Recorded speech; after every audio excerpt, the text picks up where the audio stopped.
తాకట్లో ఉన్న మీ బంగారాన్ని విడిపించి ఆ రోజు ఆన్లైన్ రేటుకి కొంటాం. Sharma gold company. నమస్కారం, వెల్కమ్ టు సుమన్ టీవీ. నేను గీతాంజలి. ప్రస్తుతం మనతో పాటు కామాఖ్య అమృత శోధన వ్యవస్థాపకులు అమ్మవారి ఉపాసకురాలు వేణుశ్యామ అమ్మ ఉన్నారు. వారితో మాట్లాడదాం. అమ్మ నమస్కారం. అమ్మ, ఈ వరలక్ష్మి వ్రతంలో చాలా సందేహాలు ఉంటాయి. అమ్మవారి పూజ చేసేటప్పుడు కలశం ఖచ్చితంగా పెట్టుకోవాలా అని అడుగుతూ ఉంటారు. ఖచ్చితంగా కలశం ఉండాలా? కలశం పెట్టాలి అని రూల్ ఏమీ లేదు. అలా అని పెట్టుకునే వాళ్ళు పెట్టుకోవచ్చు, అంటే వాళ్ళ సాంప్రదాయాన్ని బట్టి. అన్నిటికంటే గొప్పది ఏమిటి అంటే భయం, సెంటిమెంట్ అని రెండు ఉంటాయి. ఆ భయం ఉన్న వాళ్ళు పెట్టుకోకూడదు. అంటే కలశం పట్టుకుంటే ఏమైనా ఇది అవుతుందేమో, లేదు. ఇదంతా పూర్తిగా అంటే అవి కూడా ఎందుకు చెప్పారు వాళ్ళ పెద్దవాళ్ళు, అది పెట్టినప్పుడు వాళ్ళ ఇంట్లో ఏదో సమస్య వస్తే అందుకని మన ఇంట్లో ఆనవాయితీ లేదు అని చెప్పేస్తారు. కాబట్టి అలా నాకు భయం ఉందండి అంటే అసలు పెట్టుకోకూడదు. కానీ భయం లేదు అంటే నా ఒపీనియన్ నేనేం చెప్తానంటే ఇది శరీరానికి సంబంధించిన జ్ఞానం కాదు. అంటే ఈ కుటుంబం ఇదంతా ఈ శరీరానికే వచ్చింది కాబట్టి ఇది ఆత్మజ్ఞానాన్ని పెంచుకునేది చేసేది. కాబట్టి మీరు అప్పుడు మీకు పెట్టుకోవాలి అనిపిస్తే ప్రశాంతంగా పెట్టుకుని అమ్మవారిని కొలుచుకోవచ్చు. పెట్టుకోకపోతే ఏమవుతుంది అంటే ఏమి అవ్వదు, పెట్టుకున్నా ఏమవుదు. అన్నిటికంటే ఉండాల్సింది ఏంటంటే మనస్సు శుద్ధి. ఎందుకంటే ఆత్మశుద్ధి లేని ఆచారం అది. ఎలా ఆత్మశుద్ధిగా ఉంటే చాలు. మీరు ఆచారం చేసినా చేయకపోయినా దేవుడు అడగట్లే.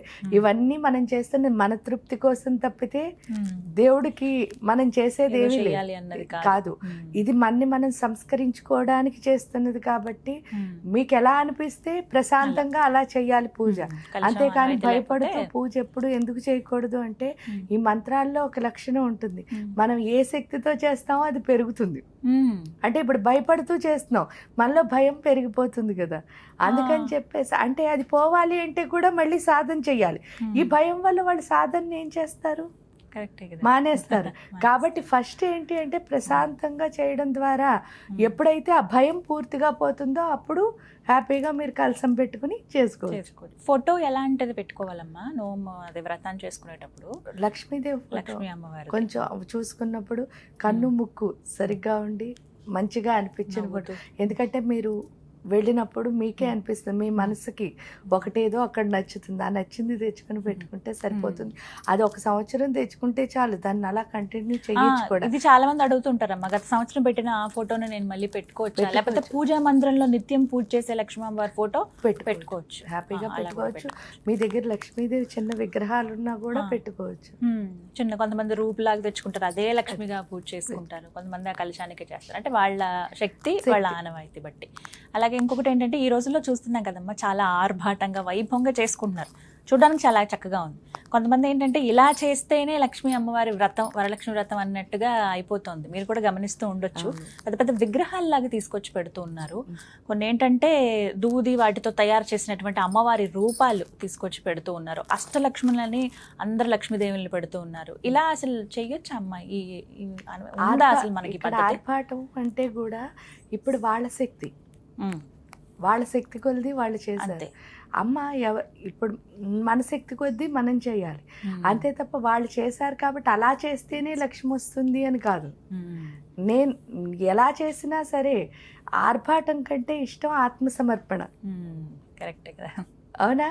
అప్పుడు భక్తితో ఎంత భక్తితో చేసామో అన్నదే ఇక్కడ చాలా ఇంపార్టెంట్. ఆ భక్తి మనకున్నప్పుడు ఆర్భాటంతో పని లేదు. అలా అని మనం పెట్టుకోగలిగినప్పుడు హ్యాపీగా పెట్టుకోవచ్చు. ఎందుకంటే ఆవిడ మహారాణి, ఈ సృష్టి మొత్తానికి అనేక కోటి బ్రహ్మాండ జనని. అంత గొప్ప ఆవిడని గొప్పగా చూడగలిగినప్పుడు గొప్పగా చూడొచ్చు.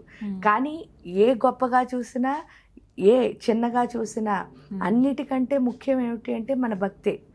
ఇప్పుడు అందరికీ చూపించాలి అన్న దానికోసం కంటే నాకున్నది నేను ఆవిడకి సమర్పిస్తున్నాను అన్న దాంతో కనుక చేస్తే ఎలా చేసినా మంచిది.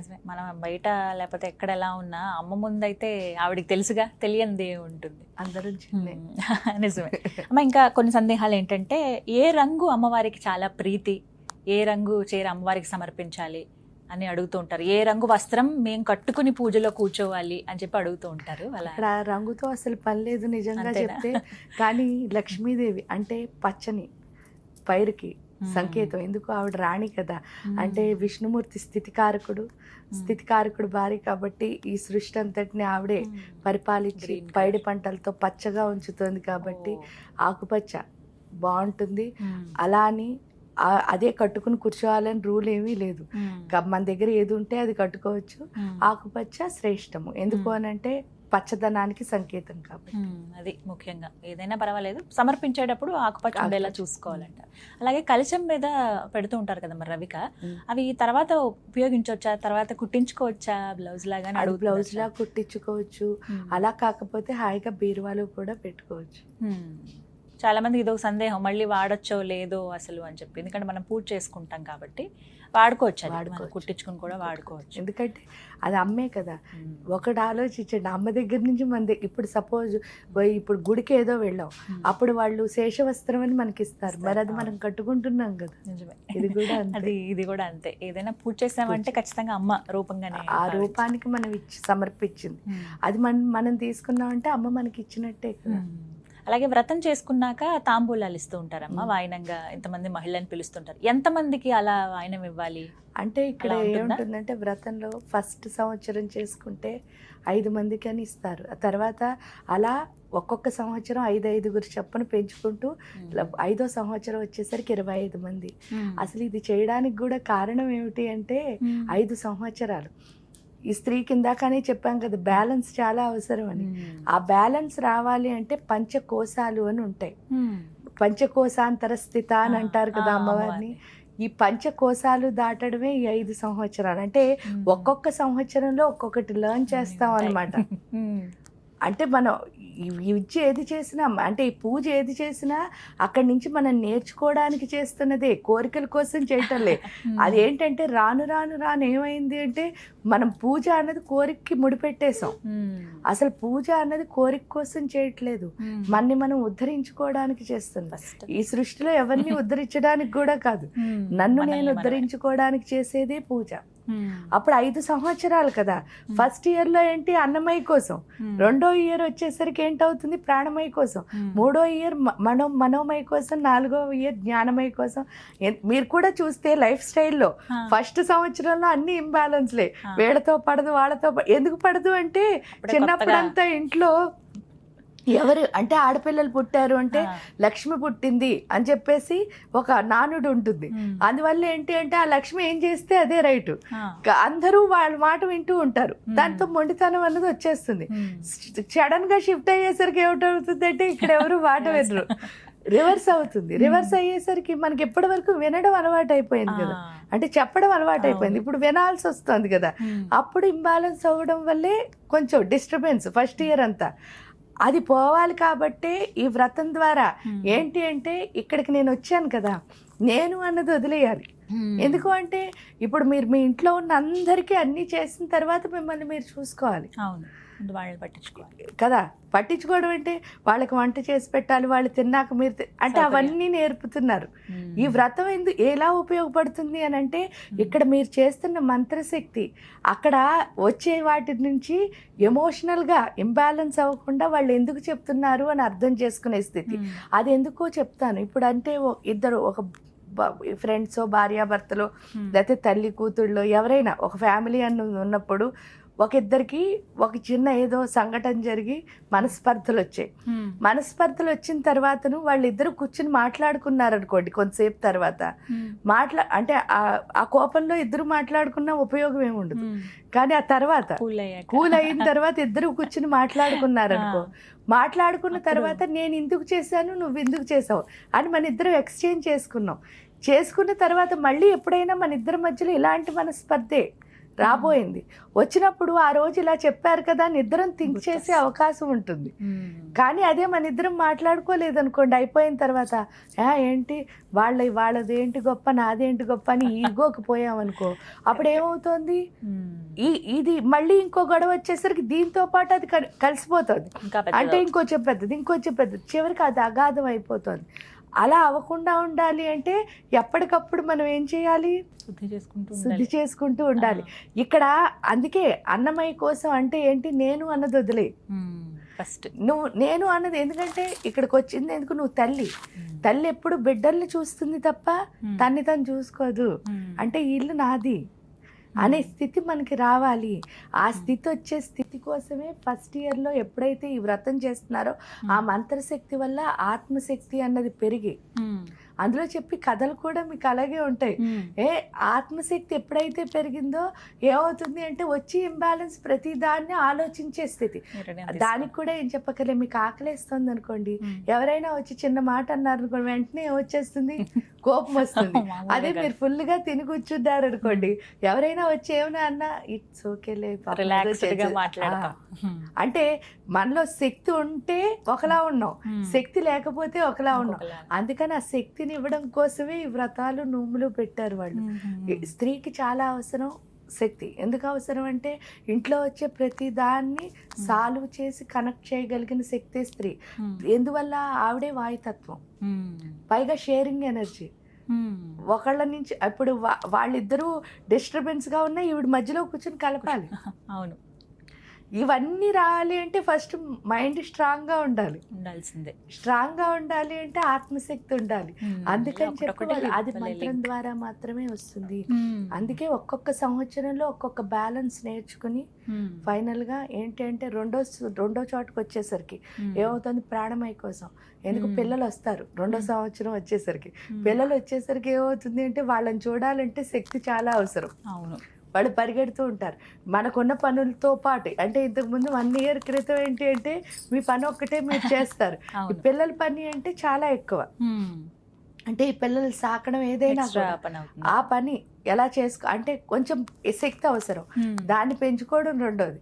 మూడోది వచ్చేసరికి ఏంటి అంటే పూర్తిగా ప్రతి దాంట్లోనూ కూడా కాన్సన్ట్రేటెడ్గా ఉండాలి. ఎందుకంటే అందరూ తలొకటి చెప్తూ ఉంటారు, అన్నీ వినాలి, అన్నీ చెయ్యాలి.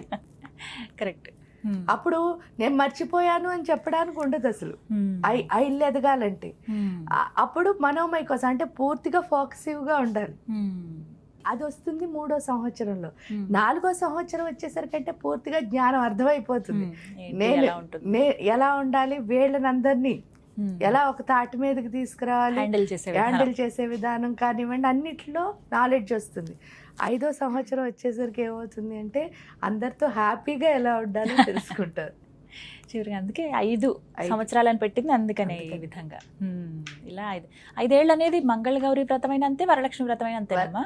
మంగళగౌరి వ్రతం 5 సంవత్సరాలు చేస్తారు.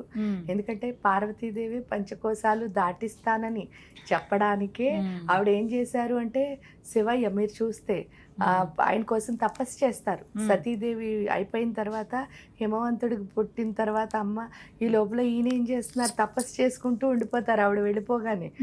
కానీ ఈయన్ని లేపడం కుదరటలే, అందుకని సపర్యలు చేయడానికని చెప్పి అమ్మవారిని అక్కడ పెడితే ఫస్ట్ అన్నం తినకుండా, అందుకే అపర్ణ అని పిలుస్తారు కదా, ఆకులు తిని ఆ తర్వాత ఏమీ తినకుండా ఉండిపోయి ఆయనతో అదే అన్నమయ్య కోసం దాటడం అంటే. తర్వాత వాయు దిగ్బంధనంతో ఆయన కోసం అంటే ఏమి గాలి పీల్చకుండా శివుడి కోసం తపస్సు చేస్తుంది.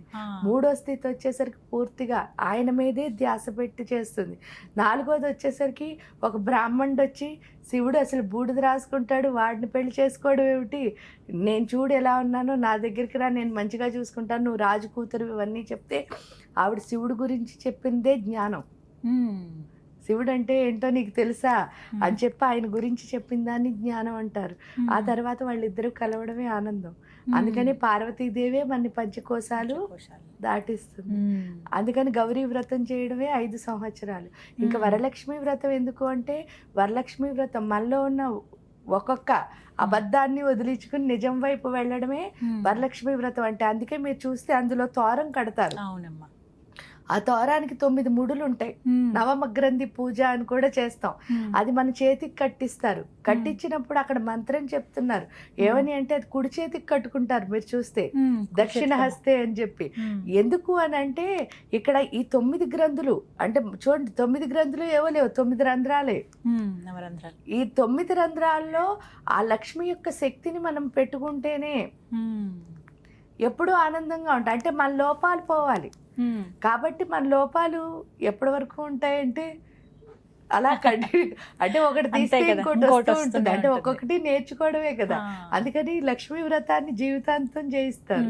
నియమంగా ఇన్ని వారాలు ఇన్ని నెలలు లేకపోతే సంవత్సరాలని కాకుండా లక్ష్మీ వ్రతం ఉంటుంది. అది అక్కడ దీనికి దానికి ఉన్న డిఫరెన్స్. ఈ విధంగా చక్కగా వివరించారమ్మా, ధన్యవాదాలు.